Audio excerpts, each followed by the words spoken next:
Olá, pessoal. Hoje nós vamos retomar nossa discussão em torno da identificação dos poderes administrativos. Já falamos aqui do poder vinculado e do poder discricionário na aula anterior e vamos dar sequência falando do poder hierárquico.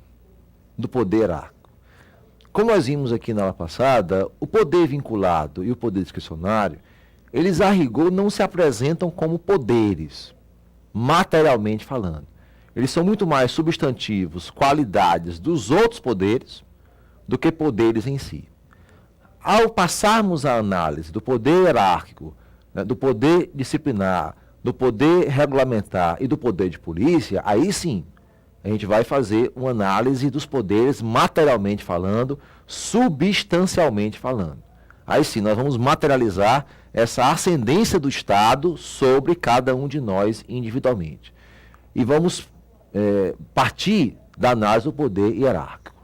Ora, nós sabemos que a estrutura administrativa do Estado, ela é toda hierarquizada. Existe uma classificação de órgãos públicos, por exemplo, feita pelo Elias Lopes Meirelles, que escalona os órgãos públicos de acordo com a sua posição hierárquica. Órgão independente, órgão autônomo, órgão superior e órgão subalterno. Então, cada órgão subordina-se um ao outro numa estrutura piramidal mesmo. Você tem a Polícia Federal, é subordinada ao Ministério da Justiça, que é subordinado à Presidência da República. Então, o Estado tem uma estrutura piramidal mesmo, uma estrutura em que existe um órgão de cúpula e os órgãos vão se enraizando até chegar à base administrativa. Então, existe uma hierarquia entre órgãos, mas também existe uma hierarquia dentro de cada órgão. Quem eventualmente trabalha aqui em órgão público, ou já trabalhou em órgão público, ou estagia em órgão público, ou conhece alguma estrutura interna de um órgão público, sabe que por mais simples que seja um órgão público, existe dentro dele uma hierarquia. Eu sou um servidor lotado num setor, esse setor subordina-se a uma divisão, a divisão subordina-se a uma gerência, a gerência a uma diretoria, enfim. Então existe uma hierarquia macro, como eu gosto de dizer, uma hierarquia entre órgãos, e existe uma hierarquia dentro de cada órgão. Dessa forma, a ideia de hierarquia é inerente à própria ideia de Estado. Não existe Estado sem hierarquia. E aí se pergunta, por quê? Por que no Estado tem que ter hierarquia? Ora, quando os agentes públicos administram, eles estão administrando o quê? O patrimônio público. O patrimônio que pertence a todos. Desta forma, quanto mais controles existirem sobre esse agente, melhor. Porque o agente público, na hora que ele sabe que é vigiado, que é fiscalizado, que é controlado, ele tem mais cuidado na gestão da coisa pública. Porque se eu sou um servidor que age de má fé, vou ter mais cuidado. E se eu age de boa fé, eu vou motivar melhor ainda meus atos. Então, quanto mais a existência de controles, mais o agente público tende a ter mais cuidado com a coisa pública, com o patrimônio público. Por isso que é fundamental os controles existentes. E quem vai propiciar esse controle é o chamado poder hierárquico. É esse poder hierárquico que vai efetivar, que vai materializar tais controles administrativos. É esse poder hierárquico que vai dar ao Estado os meios de que ele precisa para fiscalizar o particular, para fiscalizar, ou seja, o próprio agente público, para fiscalizar os agentes públicos que praticam os seus atos. Por isso que é fundamental essa hierarquização dentro do Estado, para que o Estado saiba que os seus atos estão sujeitos, ou seja, a controle, para que o agente saiba que seus atos sujeitam-se sim a controle. Nesse contexto, vamos passar aqui ao quadro para a gente conseguir identificar os principais traços do poder hierárquico. É um poder interno, englobando as atividades de controle, fiscalização, anulação de atos ilegais, revogação de atos inconvenientes, delegação e avocação de atos administrativos. Ora, quando se fala de poder interno, o próprio nome já diz, é um poder que existe dentro do Estado. Esse poder ele não vai ser realizado em relação a terceiros, não servidores públicos. Ele só vai ser realizado dentro do próprio Estado. Eu sou um servidor público subordinado ao meu superior E eu sei que o meu superior me fiscaliza, me controla, anula os atos legais que eu pratiquei, revoga os atos inconvenientes que eu pratiquei, enfim. Esse meu superior delega competências para mim, avoga competências para mim, enfim. Então, desta forma, né, o agente público sabe que seus atos passam por um controle. E o poder hierárquico que vai propiciar, que vai materializar esse controle. E vejam, é muito comum, em determinados procedimentos administrativos, fases distintas serem entregues a pessoas distintas. Então é muito comum, ou seja, fases distintas serem entregues a pessoas distintas. Aí pergunta-se por quê? Para que uma fiscalize a outra. Você tem, por exemplo, uma licitação. Na licitação, a gente vai verificar que a comissão de licitação habilita e julga as empresas. Mas quem é que vai homologar a licitação? É pessoa diversa. Geralmente, o chefe do órgão, a pessoa que está acima da comissão de licitação. A pessoa que é hierarquicamente superior à comissão de licitação. Por quê? Porque é nesse momento que esse chefe vai verificar se tal comissão de licitação praticou os atos em conformidade com a lei. E veja como é importante. Quando a comissão de licitação sabe que o seu ato passa por um superior, ela vai motivar melhor, ela vai praticar os atos dentro da legalidade, ela vai justificar melhor a opção que ela fez, enfim.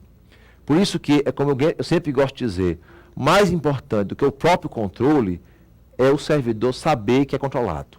Porque na hora que ele sabe que é controlado, que é fiscalizado, ele sabe, né, desse controle existente sobre ele tem mais cuidado ao praticar o ato administrativo. Por isso que é fundamental o poder hierárquico, porque é esse poder que vai propiciar o controle existente sobre os agentes públicos. É um poder que vai existir dentro do Estado, propiciando ao agente público fiscalizar, controlar, enfim. Ora, né, o superior hierárquico, ele pode anular os meus atos que são ilegais. Se eu pratico um ato em conformidade com a lei, esse ato vai ser mantido, porque respeita a lei.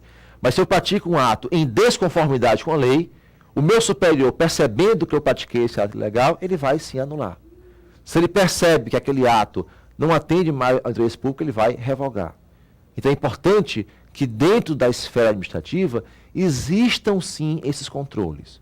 Então o poder de anular, o poder de revogar, o poder de coordenar, de fiscalizar, de controlar, de delegar competências e de avocá-las é inerente à própria ideia de hierarquia.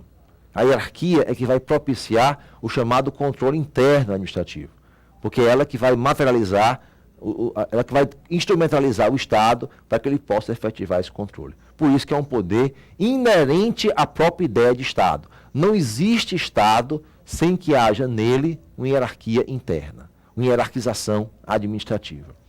Ora, dentre as consequências que decorrem do poder hierárquico, fala-se da possibilidade que tem o superior de delegar competências que lhe são próprias. Porque, de repente, eu recebo da lei competências administrativas, a lei me outorga certas competências para que eu as realize, mas o agente público, diante de tantas competências, atribuições, ele pode delegá-las, algumas a quem lhe é subordinado. Então, a delegabilidade das competências também aparece como um traço decorrente do poder hierárquico. O poder hierárquico vai propiciar essa delegação de competências. Daí porque a delegabilidade é a regra. Os atos são delegáveis. As competências próprias do meu cargo, eu posso sim delegar a quem me é subordinado. No entanto, a doutrina, com base na lei, tem entendido que alguns atos são indelegáveis e, consequentemente, apareceriam como exceções ao poder hierárquico. E como eles têm perguntado isso em prova de concurso? Marque, dentre os atos abaixo, aquele que se apresenta como exceção ao poder hierárquico.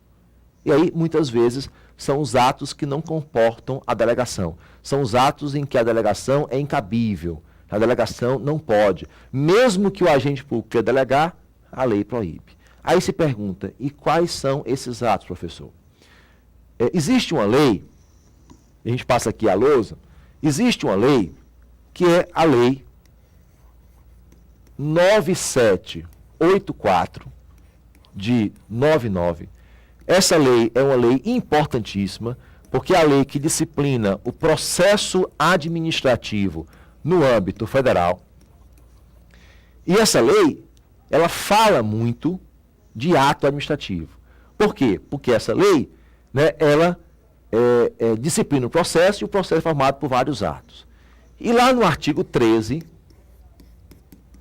dessa lei, estão previstos atos que são indelegáveis, ou seja, atos em que não é possível a delegação.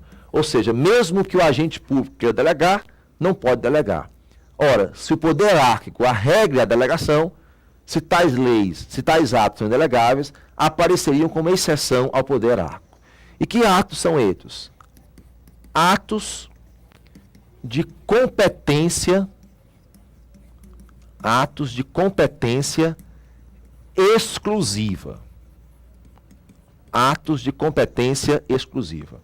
Ora, esses atos de competência exclusiva, o nome já diz tudo. Se o legislador quis outorgar exclusivamente ao agente público, é evidentemente que é só ele que pode praticar aquele ato.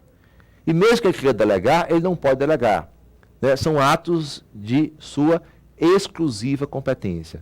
A delegabilidade de tais atos é incabível, é impossível. Então, atos de competência exclusiva são atos indelegáveis. São atos que não comportam delegação.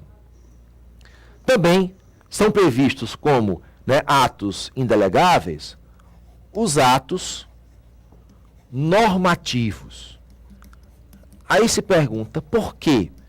Porque os atos normativos, muitas vezes, eles têm um alcance muito grande, alcança vários agentes públicos.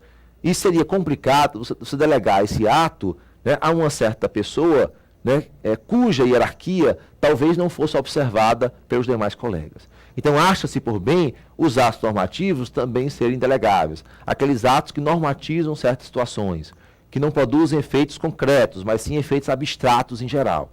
Então, os atos normativos também são indelegáveis. E, além deles, o artigo 13 prevê, também como indelegáveis, os atos que decidem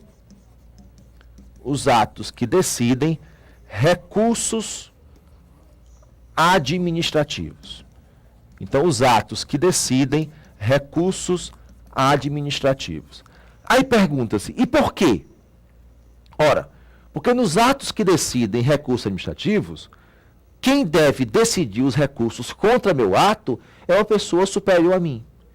Se essa pessoa puder delegar essa competência, ela poderia delegar para mim. Como é que eu, que pratiquei o ato, vou julgar o recurso contra o meu próprio ato? Até por razões óbvias, é razoável que os recursos administrativos sejam, os atos que decidem recursos administrativos sejam indelegáveis, para não haver o risco de delegar a quem praticou o próprio ato. O que seria um absurdo, eu mesmo julgar o ato contra o recurso contra o meu ato. Então, em função disso, o artigo 13 desta lei, ao enumerar tais atos que seriam indelegáveis, muitas vezes são apontados como atos que seriam exceção ao poder hierárquico. Porque no poder hierárquico a regra é delegar, a exceção é não delegar. Eles perguntam muito em prova, marque dentre os atos abaixo aquele que apareceria como exceção ao poder hierárquico, ou aquele que seria indelegável. E aí sempre lembrar-se do artigo 13, essa lei, a 984 é uma lei importantíssima, vai estar sempre presente nas nossas aulas, e o artigo 13, ao elencar tais atos, eles aparecem como exceções ao poder hierárquico. Então, atos de competência exclusiva, atos que decidem recursos administrativos e atos normativos, não cabe a delegação. Ou seja, a regra é delegar. Isso é a consequência automática do poder hierárquico. A exceção é não delegar. É por isso que o artigo 13 expressa os atos que são indelegáveis. Porque tais atos, a delegabilidade, a lei proíbe. E se eu delegar, a minha delegação é ilegal. Então vejam, no poder hierárquico está compreendido essas várias competências do agente superior de anular, de revogar, de fiscalizar, de controlar, de revogar, de anular, de delegar, enfim, né, tais atos, né, sendo indelegáveis, aparecem como exceção ao poder hierárquico. Muito obrigado, até a próxima aula.